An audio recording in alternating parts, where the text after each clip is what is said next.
boo ñu doon expliquer de façon vraiment très claire rapide plan de redressement bi loo ci jàpp.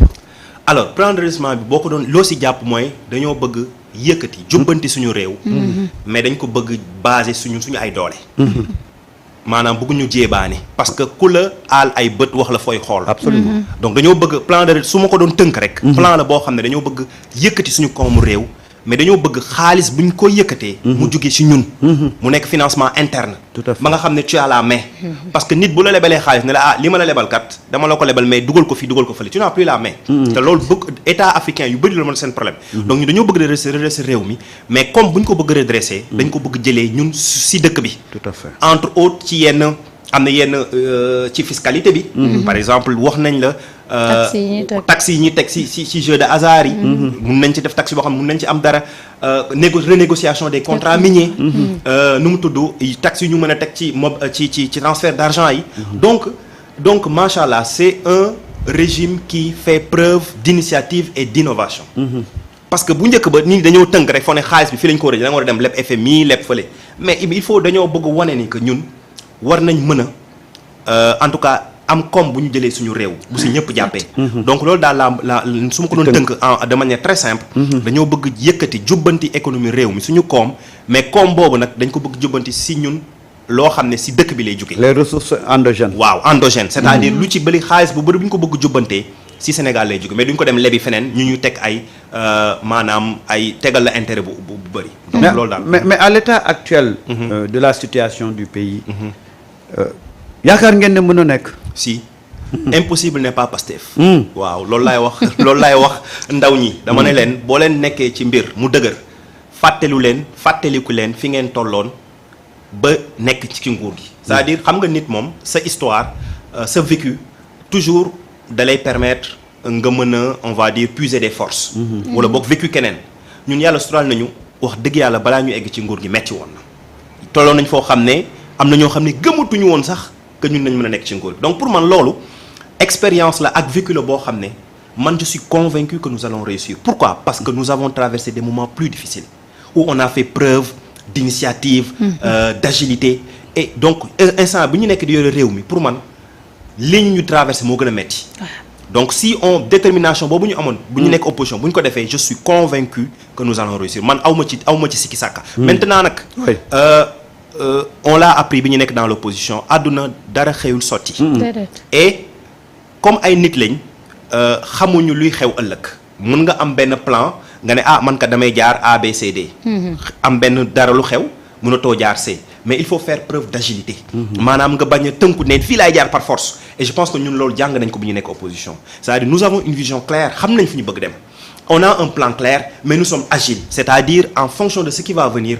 on va s'adapter pour atteindre suñu objectif alors ci loolu ne ngeen da ngeen ni plan de redressement bi da ngeen ko bu ngeen ko résumer mooy développer ce pays-là en se basant ci les ressources endogènes ci interprétation ñu ba dañ naan sénégalais yi de façon basique dañ naan nar nañoo fay impôt ba dee ñoom doon lañ ko jàppee alors non pas ba dee xam nga des fois tu sais pour man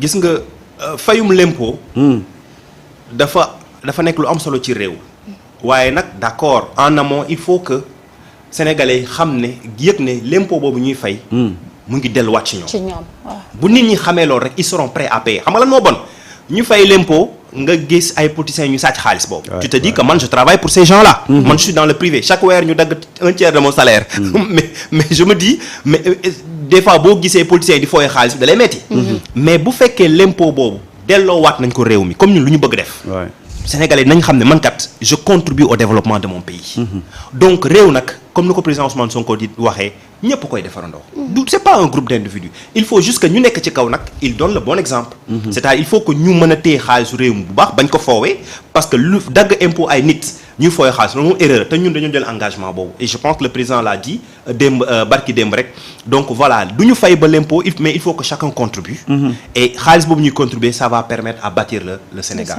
dëkk yëpp dañ fa jaar c'est primordial dëkk il faut que nit ñi il faut un effort collectif pour dëkk mën a avancer wax nga ko impôt bi mais da ngeen ñoo fekk réew moo xam ne on avait perdu le culte du travail on avait perdu la méritocratie.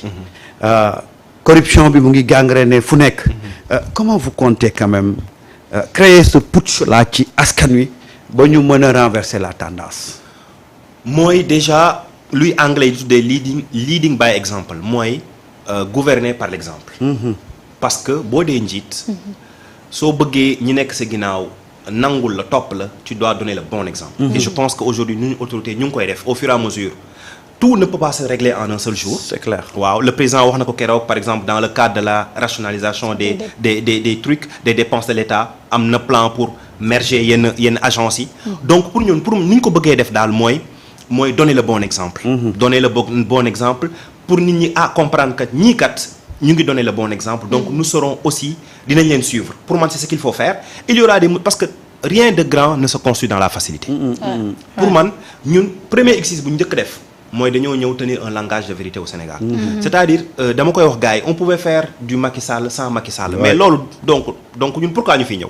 suñu fi ñëwoon kon ne lu Macky Sall doon def mais mieux valait ñu bàyyi keneen nekk fi. surtout ngeen wax rupture. ñu wax rupture nag boo ko déggee rek en certain moment day am comme damay emprunter expression bu Cheikh Bamba Dièye nee na entre sol benn mbubu simi benn mbubu sol beneen mbubu. lu mu néew noonu dina am période boo xam ne da nga def yaramu neen. waaw donc c'est ça. lu mu gàtt gàtt. waaw donc il y a une période où vraiment ça sera un peu dur. Mais encore une fois ñun ñi nekk am ay position am ay postes ñoo war a donner le bon exemple. pour wane ne kat ñun fooyoo ñu xaalisu réew mi ñi ngi liggéey et je pense que bu ñu ko defee les Sénégal dafa bëgg liggéey. Man j'ai eu la chance de faire plus de 25 pays en Afrique. fu ma dem gis naa fa Sénégalais. Tout à fait. Mais Sénégalais jàmbaar la. Sénégalais jàmbaar la ba pare c'est quelqu'un qui est hyper intelligent qui s'adapte. Mais il faut un leadership qui donne l'exemple. Parce que mënuloo jiite ni ñun nag loo exemple boobu lañu bëgg a joxe suñ ko defee mais je suis convaincu les Sénégalais vont nous suivre parce que Sénégal dafa bëgg lu baax. La preuve Sénégalais fu mu mënti dem day bëgg ñëwaat tabax këram defaram parce que Sénégal dafa bëgg lu baax donc ñun si on donne le bon exemple et nous sommes en train de le faire je suis sûr que les gens vont suivre et pour faire juste benn transition TDS par exemple. loolu ñun dina bokk suñu ay mission. mën a permettre à yenn chaîne de télé yi wala bokk yenn ñuy def ay contenu yoo xam ne tamit dina mën a éveiller xale yi. parce que c'est important. un combat très difficile mais qu'il faut faire. mais faisable faisable parce que damay jël tout le temps exemple xoolal léegi les pièces les séries sénégalaises là. Non, en fait, je veux dire, da ngay xam ne gars yi ils sont très forts. Ils sont très forts. Je veux pas citer de nom, mais ñu def série. Mais tu sens que les Sénégalais sont très forts.